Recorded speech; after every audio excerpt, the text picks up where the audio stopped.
and Jensen, who'll be here any minute. Thank you very much. A big round of applause, please, for our speakers.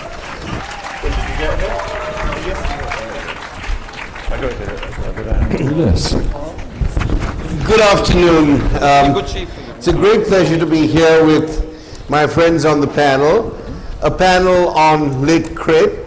We have 2 empty chairs, but that reflects the feeling most people have about reviewing. You know, the reviews come either too early or too late to make a difference to what you're doing. So this formation of this panel is rather like review. I thought we would start by talking about how useful reviews are. Geoff, have you found reviews of your work, of your books, useful?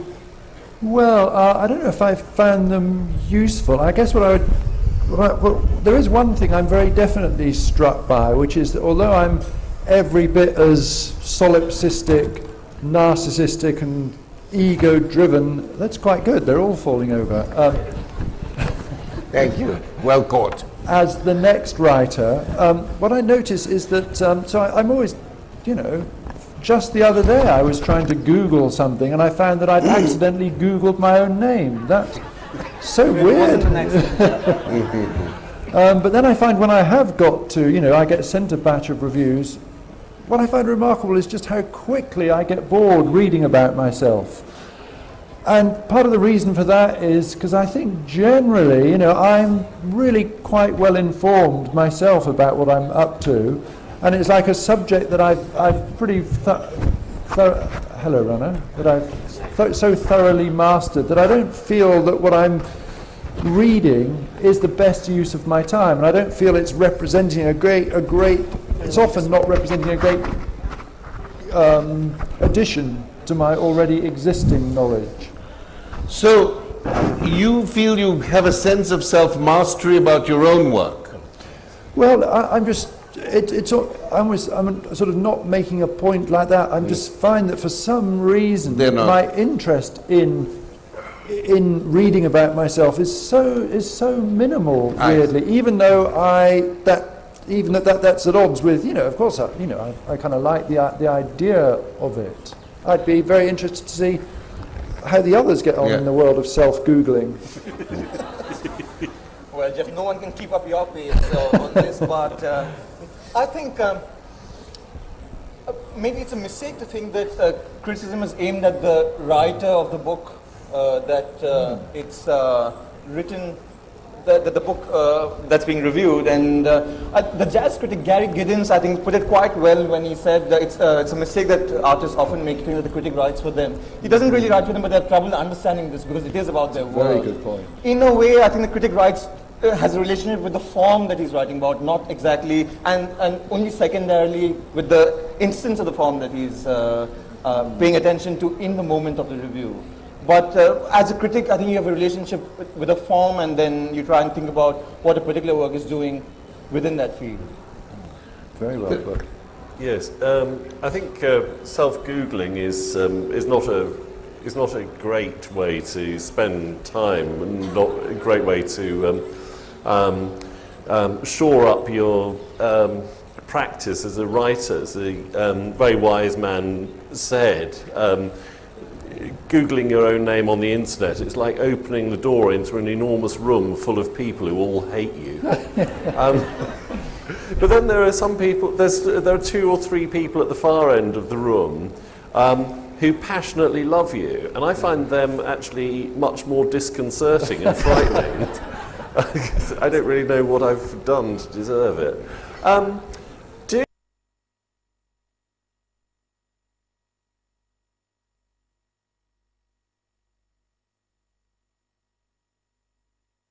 When an old and wise novelist said to me that the thing that you should always do when you've got a book coming out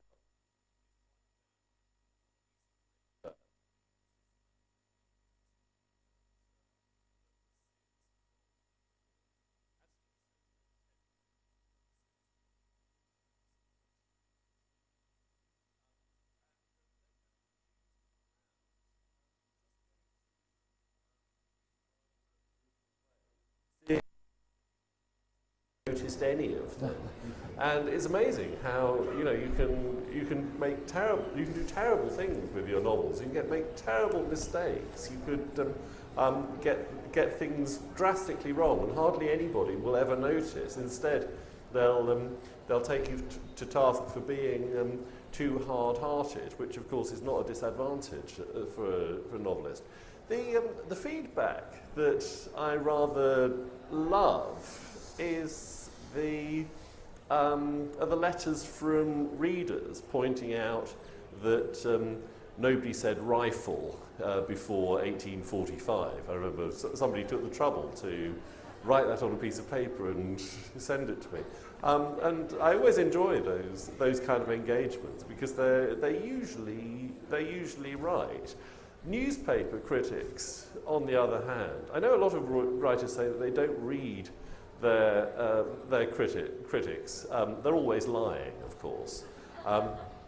And others say that they read them and they carry round the bad review until their dying day. I've got a much worse condition, which is I read them and then afterwards I can't remember whether the critic's given me a good review or a bad review. And when, of course, about a month later you bump into them at some party, they come up to you and say, I reviewed your novel. It's always the same smile. And you have no way of telling whether they hated it or loved it. So then you have to probe, and then you have to enter into a conversation about your book, which, of course, one never wants to do. Thank you. So when you get a good review, does it surprise you happily, and a bad review is something that you can put away quite easily? Actually, in response to this, I genuinely don't read reviews. I get them. He's a liar? I start them and I feel this great sense of nausea, and I just abandon them. So the nausea is about what? It's just about the futility of I think that it's the vast majority of reviews are essentially sort of product reviews. They tell a reader whether this book will match their sofa and things like that. And so you feel this sense of bathos when you read the review, whether it's negative or positive. I think that what's really exciting in reading a review sometimes is when your book manages to produce good writing of another sort, and it's sort of taken off into another place. And I noticed that there are regional differences with this. I find that reviews in certain countries interest me much more than in other countries. The UK, for instance, doesn't really interest me. It usually gives reviews that are about sensation and how much entertainment value it had. Whereas Germany is amazing. Because Germany approaches a novel with the seriousness that you approached it as a writer, and thinks a novel is worthy of, you ask big questions of a novel. And strangely, Australia writes fantastic reviews. I think there's just a culture of reviewing there so I choose what to read. No, I quite agree with you. In fact, I also find the German reviews and Australian reviews very serious. In radio reviews too, radio shows, very serious. People are really well prepared. But this does take me to the question that I wanted to come to, which is if reviews on this account here, at least on 3 of the 4 people, are things that you as writers don't, you get a feeling of nausea, you get a feeling of boredom, right? And Philip, I couldn't quite work out what your affect was, but somewhere around it. Then why do you think, then what would it be like not to be reviewed? To have a culture where there were very few reviews? What would you... I think you need to have a culture with lots of reviews. I agree. Well, I agree with that, but I'm just interested to know, what would it be like if you had less reviews? Well, one of the most influential essays that I think I've ever read is that essay Real Presences by George Steiner, where he invites us to imagine exactly that situation. He says, imagine a republic in which there's no commentary or criticism, there's no reviewing. He says, what would this be like? he says, actually, the key thing is, and it's a wonderful sentence of his, when he says the tradition of any art form adds up to a syllabus of enacted criticism. And that in many ways, when you're looking at any art form, each person, in a way, is commenting in their creative work. They're offering a form of kind of criticism of what's gone before. And you can see that happening. I mean, I read that at the same time that I was very interested in jazz, and you can see that in the song titles, so, Duke Ellington writes that song, Take the Coltrane, and then, Charles Mingus writes Open Letter to Duke, and then the Art Ensemble of Chicago write their song Charlie M. So you can see it, that each person further down the chain is in a way coming up with an artwork that is also a kind of commentary on what's gone before. And the examples that George Steiner comes up with, he says, in some ways, a portrait of a lady by Henry James is in some ways a kind of essay on Middlemarch. So I think actually if we did live in a culture like that, it's not necessarily this completely bleak desert that one might think. And increasingly, I mean, I'm really drawn to these works of art which very consciously have a sort of prior work in the rear view mirror, if you will.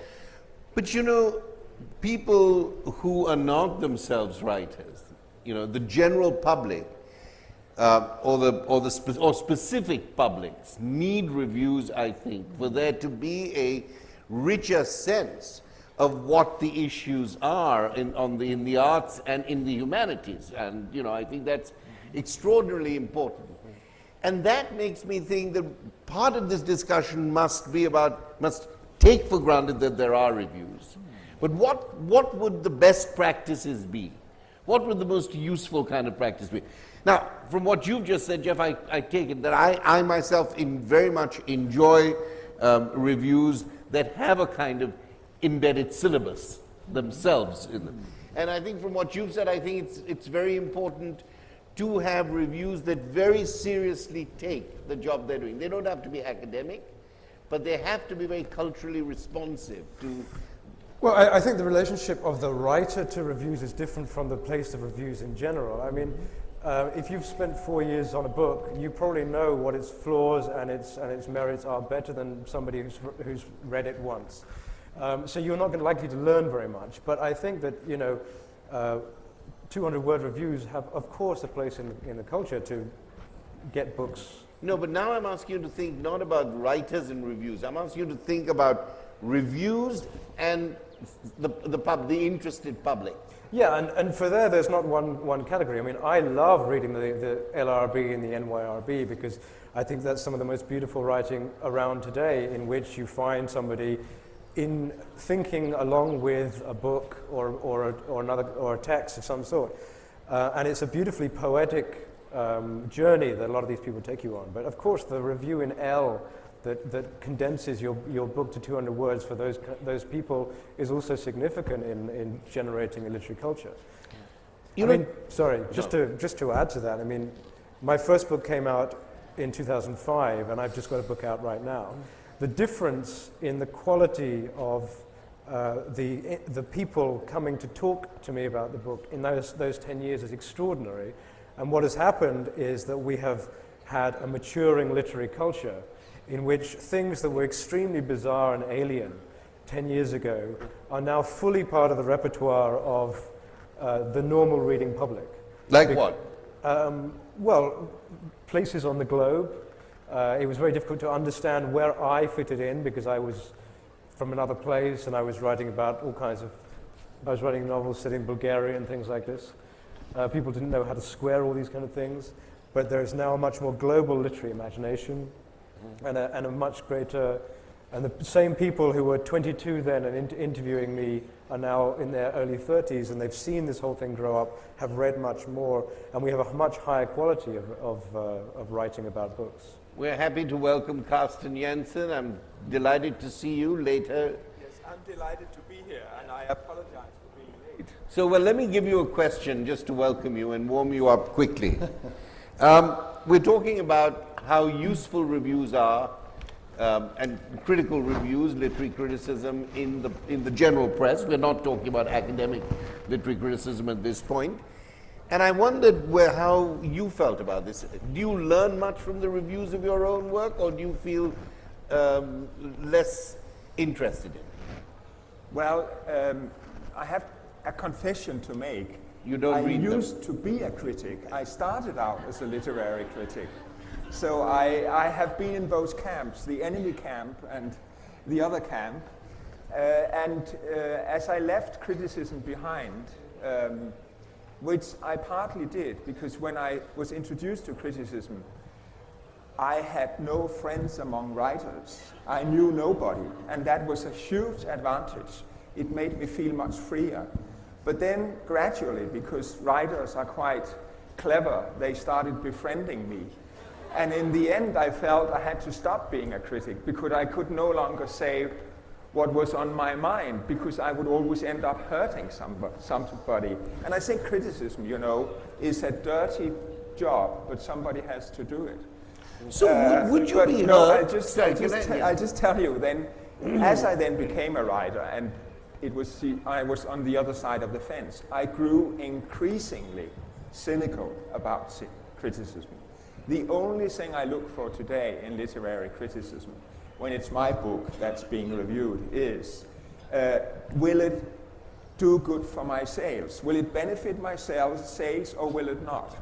Is that right? That's the true. only Yes, thing you I'm look a for? total cynical when it comes to that. I'm very commercial. But are you critical about being so cynical, or are you not critical No, it of has yourself? a lot to do with the low stage of most criticism. I don't have much respect for critics today. Why? Because most of them are academics, and it is Really? they before you used to have critics who were connected with a daily magazine. It was their life to do criticism. They were so engaged, they were burning, they were passionate, and that was also why they could be so tough. But academics basically don't write for the wider audience. They write for their own circles. It's part of a power game that goes on behind closed doors, and I find that so uninteresting. Could I say, I think this is I don't know which I want to stress most. Well, equally, I think what you're saying is A, daft, and B, unsustainable. Maybe it should be A, unsustainable, and B, daft, because for a start, I mean, actually it's not true that most critics are academics. And also, in any case... Where is this true? Well, I come from Denmark. I know you come from the UK, and the situation. But I think another one there. we must be regional. But I think there is a more general point here that we should make. And in any case, this distinction that you make between critics over there and writers over there, it's ludicrous, because at any one time, if you're a writer of novels or whatever, you're also going to be writing as a critic. So, for example, the other day, here we got this distinguished novelist, Mr. Philip Hensher. I enjoyed reading his bit of criticism, his great takedown of Craig Raine the other day. So it's really not the case that it's an us and them situation. I always think that when writers start sort of whining about critics, it's like, oh, ow, that's my sore arm. Don't. It's just ludicrous, because everybody's at it. Yes, I want to say that everybody is at it, and I think it's extraordinary that we've been sitting here talking as though there is this priestly caste of critics through whom literature has to pass. But if that was ever true, it's not true anymore. I mean, what's happened to the internet? Everybody can write about what they thought about a book. The idea that it was when I started out, that you had to be anointed by the books pages of The Guardian or the books pages of The Spectator, and then, and only then, did you have something to say about a book. It's not true anymore. I think that probably most readers, when they're looking for something to read, they want to see whether a book might interest them, they probably tot up the stars on Amazon. They probably don't read the criticism. There's an occasional little flash critical insight. But exactly as one does when looking for a hotel on TripAdvisor, you think, is this a 5-star hotel? Is it a 4-star hotel? Is the reaction enthusiastic? Now, we might kind of deplore that, and certainly some of the things you see on Amazon are spectacularly idiotic as critical commentary. But I don't see how you can talk about criticism as something that might stop when it seems to be spreading throughout the entire reading population. But you know, Philip, I don't think, for at least I didn't hear coming out of this conversation, or from my own experience, that critics and reviewers are a priestly class anymore. There was a time when they were. But I think we're only talking about, so far we've only been talking about print media. Yeah, that is true. We haven't yet talked about it. I wanted to ask you, Chandrahas, how has your work and your relationship to the way in which people see your work changed through the digital media and the sort of social network situations that are available? How has my relation to my own work? Yeah. The criticism I write? Yeah, the criticism you write, the sense of the community you're addressing, because that's another thing that has changed with the digital media. Right. I think there used to be many ladders on the levels of literary criticism in the past that have now, so the lines have been blurred. So there's academic literary criticism, there's newspaper literary criticism, and there's the stuff. There's sometimes, when you look at the letters of people from the 19th or 20th centuries, sometimes they have beautiful thoughts that you wrote to a friend, which are as good when it comes to thinking about literature as anything else. I don't know that it's. I think there's more bad thinking to be found easily about literature today because, when you by which I don't mean to say that everyone should not have a say. Of course they should. But just as we try and think about the quality of novels, we have to think about the quality of literary criticism, and we have to make judgments about what is good and what is not. Which is why I feel instead of asking, is literary criticism useful, we should rather ask the question, is it good or is it not good? And if it is not or it is, by what criteria do we distinguish and determine its quality? But there seems to be no relationship at all any longer between when something is published in prestigious printed journals and when something is worth listening to. I think a prime example is the self-proclaimed critic James Wood, who it seems to me is always wrong about every single book he's ever written about by the sheer fact that he believes that the novel is about religion, when it isn't. It just never has been. Anyway, so I don't know how he's somebody somewhere must love what he has to say, but it seems to me extraordinary that you would rely on someone like that rather than just go and look at the 553 reviews on Amazon and see whether the general populace thought that Jonathan Franzen's new novel was worth reading. But you see, Philip, James happens to be a colleague of mine, which is fine, and I've read a lot of his criticism. I don't always agree with him, but one thing is that what you've done now in your criticism of James is to pick on one tendency, and it is a dominant one. I'm not saying it's the but to really draw him only by this one string. And this is something that I think most people often feel about what I would consider to be a bad review, where just something that has pricked the bubble of the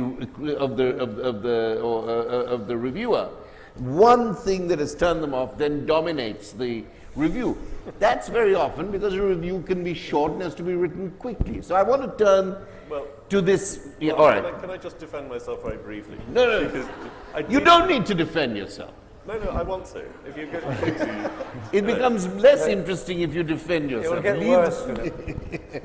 Well, I will just say, yes. He may be a colleague of yours. I knew him when he was at Cambridge. I knew him years ago when he had all his hair. And hair makes a big difference to reviewers, I know that. I can tell you that we could be here until beyond sunset if I went on explaining every way in which James is wrong about literature. But we'll see, the audience love it. You see, this might be one of the problems, that when somebody says something that they would then need the whole day to defend about a writer, the audiences love these kinds of provocative remarks. But let's go back to the issue here about size and time, you know, the quickness of a response that you have to make to a book. Talk about Henry James, you know. I dread to think how one would have produced in even a month a review of The Golden Bowl, for instance. Yeah. Well, I guess there's that. There's the speed of response required by reviews is quite a factor. But then that's sort of inescapably linked with the critic's capacity for judgment generally. So I always remember that line of somebody else who was at Cambridge. Is his name pronounced Huff? Graham Huff? Yes, Graham Huff, yeah. Graham Huff, he was saying that, it's a great line of his, he said, you know, when you're in a Japanese prisoner of war camp with dysentery and an edition of the collected Yeats, you soon come to learn which are the important poems. And I feel that is a rather great critical observation, a great thing about method, actually. I can't remember now which are the great poems, but I think there were certainly more than half a dozen. Could I ask Homer? Yeah. How long did Henry James take writing The Golden Bowl? I don't know, 6, 8 months, a year, something. It was a year. A year. So he wrote and published those last 3 novels, The Golden Bowl, The Wings of the Dove and The Ambassadors, in 3 successive years, 1902, 1903, 1904. So I think it's difficult to say what the appropriate speed of writing is, whether of criticism or of fiction, or whether one's more likely to produce a masterpiece if we spend 20 years writing it, or whether we write the Charterhouse of Parma in 49 days. No, that wasn't my point. Yes, it took a year, I know, but that's to write it. That's not my point. My point is that very often there is a pressure to get things out sooner or to cut them to a certain size.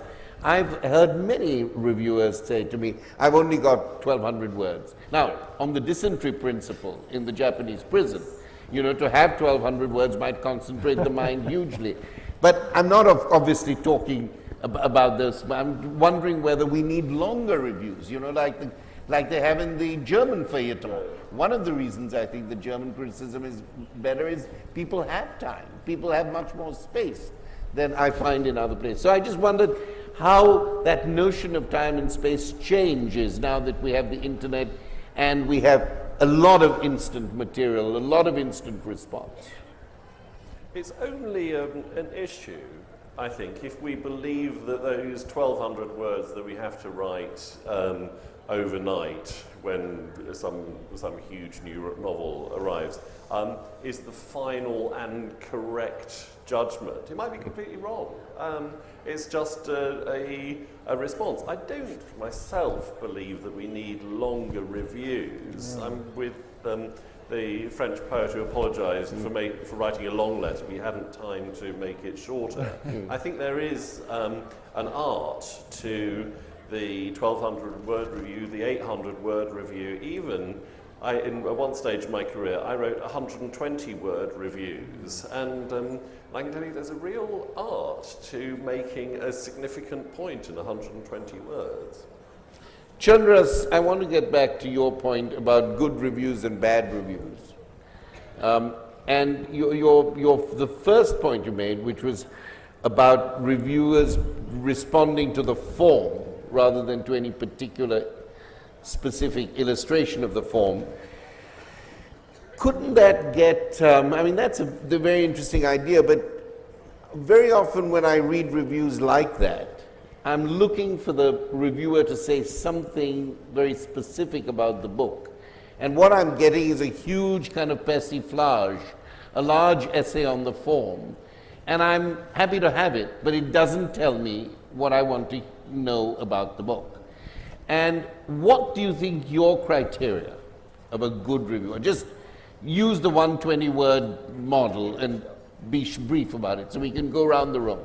Well, I've always been really impressed by reviews, and especially sometimes you can't tell from a single review, but from a series of reviews by any one writer, where it seems to me that the writer is uniting the use of a particular method with the exercise of a certain sensibility.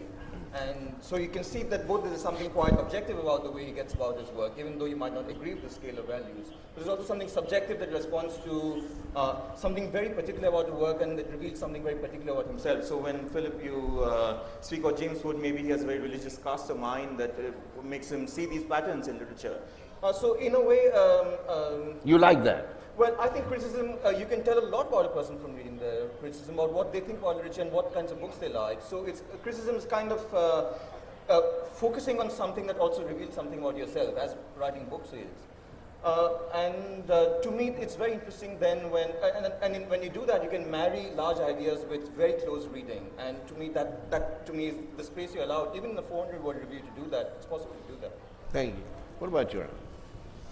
I also like the portrait of James Wood that Philip was giving, actually. I mean, I think, in fact, when you're asking big questions about how a novel fits into the universe, you're liable to come up with more interesting answers than telling us what the story is about or starting from the novel itself. And I think it was James Wood who began an essay on Kafka by asking how did Kafka learn to think like this. And there's a kind of theological exploration of Kafka, which to me is extremely rewarding. And Philip is just sighing in the corner there. But the novel is, to me, a philosophical entity, and it should be asked philosophical questions of. Well, it's not that I think this should be about James Wood, but I do disagree, and I think Philip, your way of characterizing him is quite reduction. He is not the subject of this. Because I don't always agree with James Wood, but I love to disagree with him. Now, that's a good point. And I mean, basically, I think that criticism and literature is part of the same dialogue, and that is the dialogue about what is the meaning of life. That's why we write literature.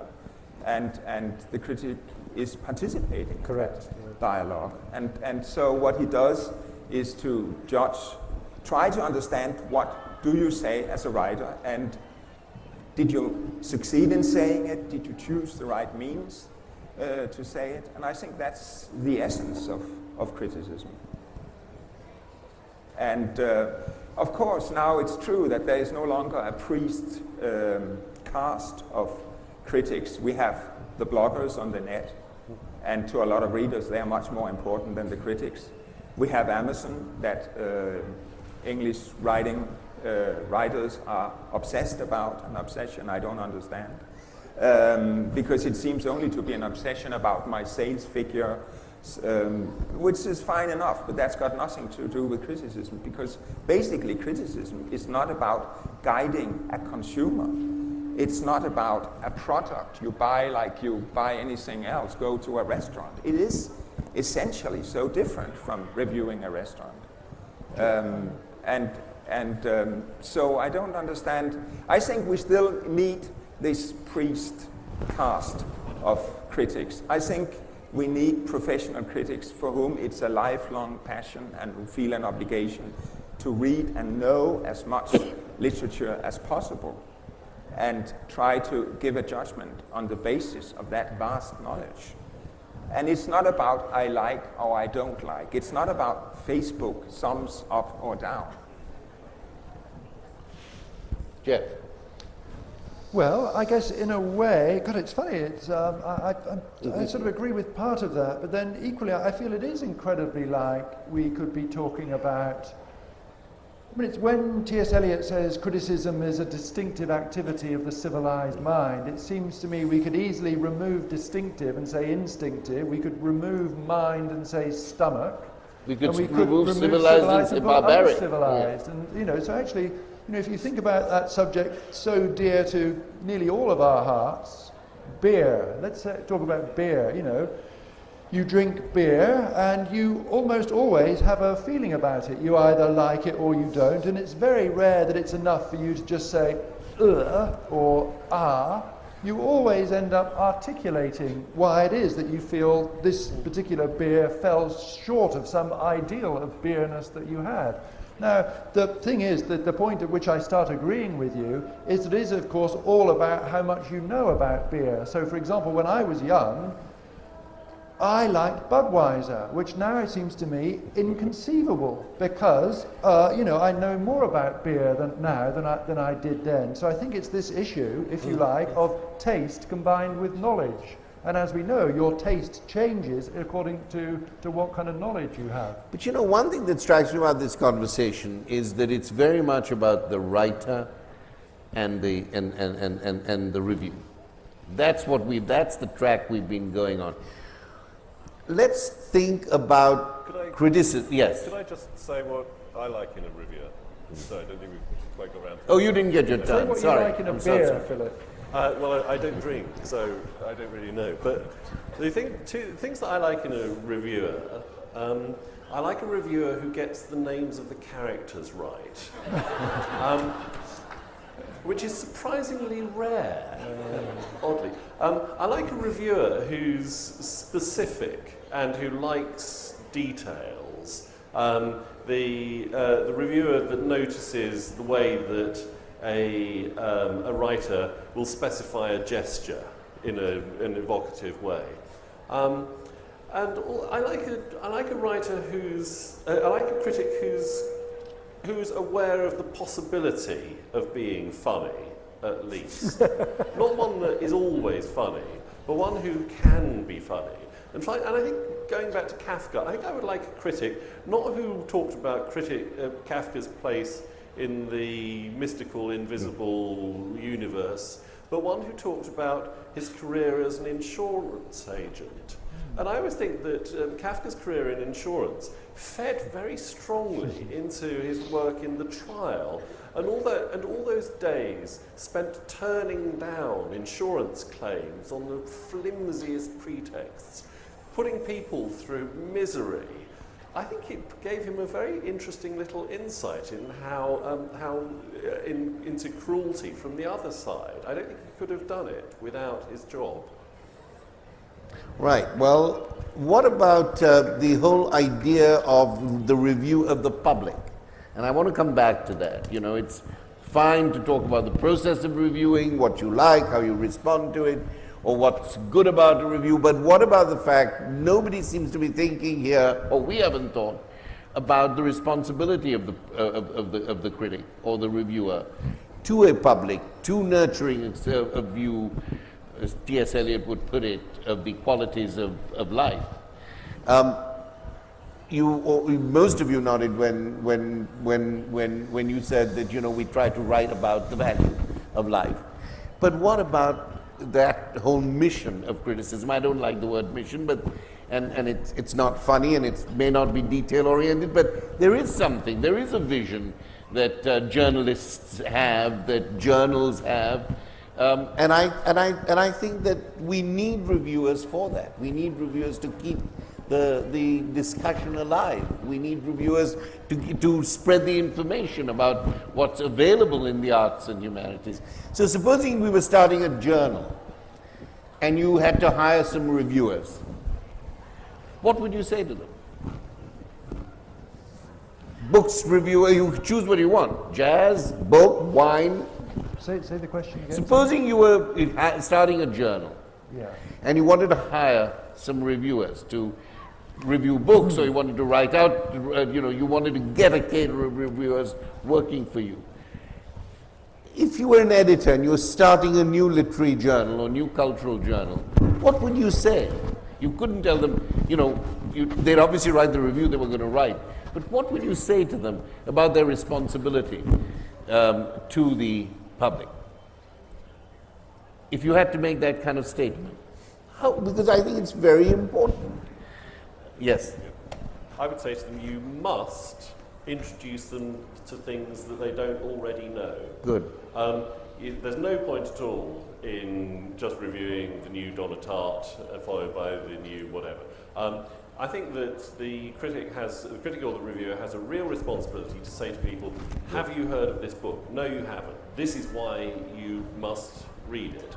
The other thing that I think critics have, they don't have any responsibility whatsoever, in my view, to the producer of the art form, beyond an obligation to get things right. They have an obligation to the reader, the consumer. Now, in 20 years of reviewing, I don't think anybody has ever come up to me and said, you gave that book a bad review and I thought it was a wonderful book. What happens to me all the time is readers coming up and saying, you gave that book a very positive review and I read it and it was a total load of old rubbish and it cost me £17.99. So I think you do have an obligation there, but not to the producer. I like that very much, the idea to introduce people to something that they wouldn't normally read. I think that's very important. What would you say, Geoff? Well, I'd say that to anybody starting off that you need to start off with a passion for the form, but you need also to, on the back of that passion, to learn formal awareness, to learn that there is a tradition of anything that you write about. And the second thing that I think is quite important, especially in an Amazon reviews age. I mean, I was in Australia recently, and the Australian book review, its editor was talking somewhere, and he gave out this handout of guidelines for reviewers. I really enjoyed reading. It was very funny by itself. It was a short guide to reviewing. And one of the things that really struck me was that it said, try and use the perpendicular pronoun as little as possible. In that, of course, when you write a review, you write it from a personal standpoint. It's only you who's making the claims, nobody else about what you're saying. But that I is implicit, and it's that I is not a validation of your argument. There has to be an argument over and above what you assert as a single individual, and that involves learning about the tradition and thinking about ideas and connecting lines of thought. I think I might, though this would go against the ethos of why reviews exist, I might try to abandon the obsession with newness. It's not necessarily the case that what is newest is best in writing. And we are in our reading and dialogue across centuries, and I would like to be producing, if I were in this fictitious review, to be engaging my readers with a much larger or deeper in time dialogue with letters. And when you say letters, do you think, are you thinking more within the genre or a very general, more interdisciplinary depth to the review? Well, I think even given what Philip just said, I mean, what we don't know probably includes most of what already exists, and introducing us to what already exists is also part of it. I mean, across disciplines. Great. Well, I would ask myself, do we need a new review? There is so much out there, and there's so much for us to consume. We live in a culturally very rich era, I think. So, and I agree that we should tell people about something they don't know about. That might be new discoveries, unheard of works.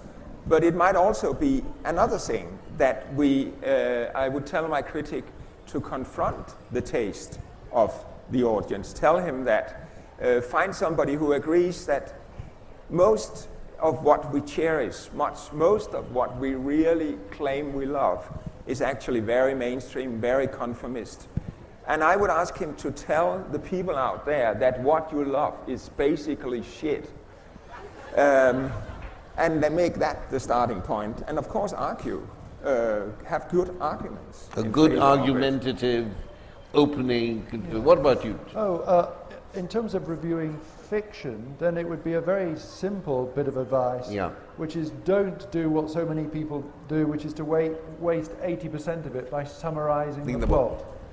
I just hate it when people do that. And it's like quite often when, I mean, I now get agents or publishers trying to, interest me in books, and it's funny, the way they do it is to start summarizing the plot, and the moment they start summarizing the plot, that is the exact moment at which I stop listening.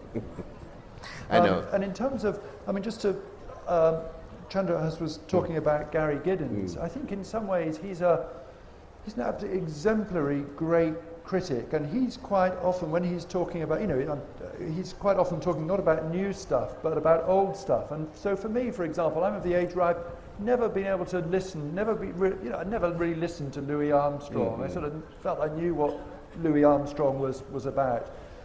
Listening to Gary Giddins in the Ken Burns series Jazz, he did this incredible thing. He made me now, age 55 in 2013, when I belatedly saw that series, he managed to convey to me what it might have been like hearing Louis Armstrong, you know, back in the 1920s, 1930s. And then when I went to play it after that, I could sort of hear it now as it was then. And it seemed to me that was an incredible achievement on his part, to open my ears like that. New things, whether they come from elsewhere, or new things, or old things made new, the past brought into the present. I think that would be a great way of creating a scale for literary taste and literary. Let's open up to the audience now.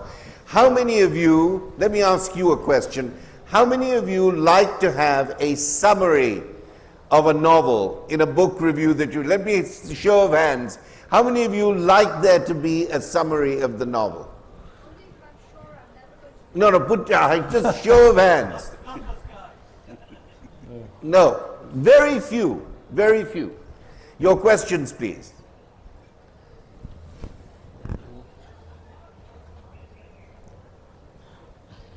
I'd like to ask, criticism has a social responsibility, or does it? It's a question if it does. And what social responsibility it has. A writer tells a story, a novelist tells a story, and he has social views, but a critic is very closely connected to the audience and to the society. And what is the social responsibility of a critic in our society or in the world now? I think an individual piece of criticism doesn't have social responsibility. Criticism as an activity has a bit of a responsibility to reflect the society in which it lives. And I think this is quite characteristic, but it is a little bit disappointing that we're sitting up here and we're 6 men.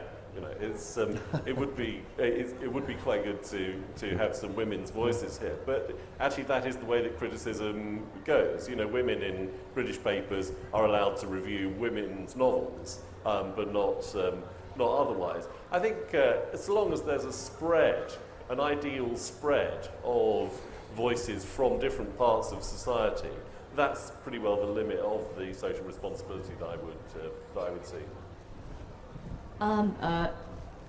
In this internet age, do you think criticism of any kind will actually divide into 2 halves? One is just a star rating. Here I am. Oh, yeah.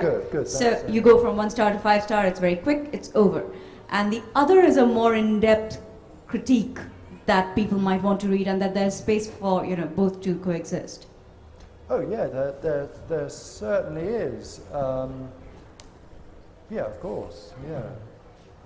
One of the things that I'm struck by, I can't remember who was saying about the LRB and the NYRB and how great it is to have those long things. I'm struck by how rare it is for me to get to the end of one of those incredibly long reviews. I feel that there are very few cases where the 4,000 couldn't be cut in half, actually. But I think there's something we haven't discussed here, which we should discuss, and that is the role not of the critic, but of the editor. Because when the editor tells you, it doesn't matter whether you review it on the day of publication of this book, and please make it very short, he has already demonstrated that this is not a book that's of very great interest. Yeah. And somewhere, somehow, I think the critics who wants to keep his job has that feeling that, okay, this is low priority. So already before the book, or whatever it is, ends up in the hands of the critic, somebody has already passed a judgment on it. This question. Yeah. This question is This question is primarily directed to Carsten and Professor Bhabha, and of course to the rest of the panel. You're talking a lot about the German critical system, or the German critical idiom, so to speak. Now in Germany, as far as I know, there is Literaturkritik and there is Literaturwissenschaft. So Literaturwissenschaft is academic criticism, and Literaturkritik is not divorced from academic criticism, it stems out of academic criticism, and therefore has the, so to speak, priestly rigor, the sort of codified structures of criticism, and so on. So don't you think that it helps to have literary criticisms coming from academic criticism? Well, I just want to correct you. I did not talk anything about anything German. All this heavy philosophical stuff is way too much for me. And I am not German, I'm Danish. And I know, seen from India, there's not much difference. We are just a little province on top of Germany. But for us, it matters quite a lot. No. But I think my basic point is because when I have an academic degree too, before I became a critic. And it wasn't called Studies of Literature or something like that. It had a very pompous title, my study. It was called Science of Literature. And I rebelled against it because I think basically literature is about the meaning of life. And there is no science telling you what is the meaning of life. Yeah, we never had that notion of the science of literature. We were liberated. You were very lucky, We were liberated from it. Can I have the next question, please? So Harold Bloom posits that criticism is a genre of literature. So any comments? And if you could tell me a novel where the critic's dilemma is at the heart of it, that would help too. Is this for a college assignment? I can't think of, just to answer the first part of your question, I think it's quite interesting the point at which somebody can be considered a really major, important writer solely on the basis of their criticism, because most of the best criticism has tended to be written by people who are actually doing it almost as a sideline, I think. You know, they're novelists in their own right. But then I think, you get the really interesting example of Susan Sontag, who I really think is as a writer, deserves all the plaudits that were heaped upon her, as long as we said, this is for everything except for the fiction, Susan. I think she's a rare example of that person who's a great writer on the basis just of her criticism. I mean, it's not just her, there are other ones, but they're in a minority, I think. Can you think of a novel where the critic's dilemma is at the center of the novel? The Magic Mountain. But apart from that, I think that, if criticism is a literary genre, it's one a long way below the Western, I think, in general appeal and attractiveness. It's not, when we think of critics that we remember and have made their mark, there are people like Cyril Connolly, and we don't remember what Cyril Connolly thought of any book in particular. We remember him because he was a very funny writer. I always think of that thing that Cyril Connolly said, that who would not, rather than the best of critics, be the worst of novelists and confect from September to April a novel from the excesses committed between May and August. Hello. I had a question regarding how you nurture your creativity past criticism, especially if it's a really good one. That can be quite daunting, that you get a really good criticism and then you're like, oh shit, I can't do better than this. Like the author of Eat, Pray, Love once said in a TED Talk, she was like, oh, I can't make another book, and that's going to exceed the expectations of the bar set too high. So how do you, Sorry, I don't get the question. What is the question? So my question is, how do you, as writers who have done well, how do you carry on to nurture your creativity and without the fear of, failing the bar that you've already set? You can only succeed, I think, by being very frightened of failing. I think failure is not a bad thing at all. How do you, I think failure is part of the whole enterprise. But does anyone do it? Do you sit down and think while you're writing, is this going to fail? I mean, and then say, oh, well, it might fail, so let me make it succeed? Well, I feel it's a constant struggle against the threat of failure. I always feel my last book was really not just my latest, but probably my last. I'll never be able to do it again. It's like a bald man hoping, will I grow back my hair? I feel it's a struggle uphill every time you start on a new book. And it's not like something you decide, it's just you have this inner darkness, this threat of never again being creative, and that's what you constantly struggle against. Do all of you, do you feel that, Philip? I hate writing. I detest it. If someone came along tomorrow and gave me £20 million, I would never write a book ever again. It's awful. What I like is having written, and that's rather nice, and coming and talking to appreciative audiences in lovely Jaipur. That's very nice. If you would slightly lower your fee, Philip, I think I could put together a coalition of people who might really be interested in that. Brilliant. I love it. I love it. But I mean, maybe actually, £250. I start books always thinking, I'm not going to write another book. I'm really not. And then a little idea comes in, and I think, well, that's rather interesting, the way that she scratched her head just then. And then after a bit, I think, oh yes, my book with the head scratching in, and I'm not going to write it. And this goes on, and it builds up, and you've got little ideas, and suddenly your book is about the first Afghan war or something. And you're thinking, but I haven't started writing it yet. But there comes a point where it's actually more painful not to write the book, to go on not writing it, than just to sit down and go, oh, God, I'm going to get on with it. So that's the point, to start with minute particulars. Flaubert said that he started, that the start of Madame Bovary was when he thought of a woman in a dress the colour of a woodlouse. And I think that's a wonderful thing, to start from small, particular fact. I think James was also like that. He'd take these notes from dinners he'd been to, and conversations he'd heard and bits of gossip. And another question. Could I just add something there? I'm pretty sure, at the risk of speaking on behalf of Carsten, I think when the failure that any of us are worried about, it's certainly we're never concerned, I'm not going to start this because the reviews might not be favourable. I mean, in a sense, the stakes are a lot higher than that, I think. No, it's an inner darkness. It's not about, what anyone else might think about the book. It's whether I can do it. Naipaul talks a lot about this. Do you think it is dangerous that criticism suggests there is such a thing as good taste? Good question. Does criticism have to be normative? Inevitably. We haven't heard from you for a while.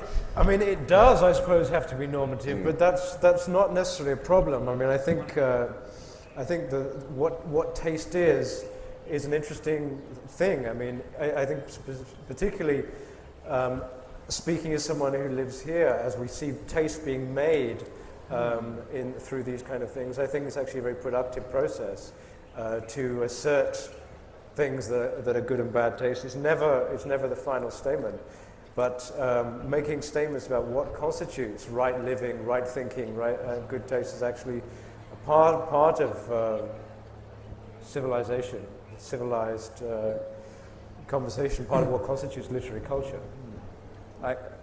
I think that as a writer, you have an obligation to be at war with good taste, because I think when something has established itself as good taste, it means that it has become kitsch, a cliche. That's what everybody agrees upon is a good taste. But I think that even the idea of, writing a book, be it poetry or prose, is somehow stepping away from everyday conventional language. It is about using language in new ways, and that also means challenging the established forms of good taste. And I think one of the issues, one of the saving graces here is that in the marketplace of ideas and reviews and books, there'll be lots of different views. There'll be lots of different good taste or bad taste around for you to choose from. I think we're going to have to conclude there. Thank you very much for coming. Thank you all for being here, and keep on reviewing. Thank you very much indeed, Carsten, Jensen, Geoff, Dyer, Chandrahas, Choudhury, Philip Hensher, Rana Dasgupta, and of course, Homi, Bhabha. And sorry, we're criticised for finishing and not giving you time for questions. Thank you all.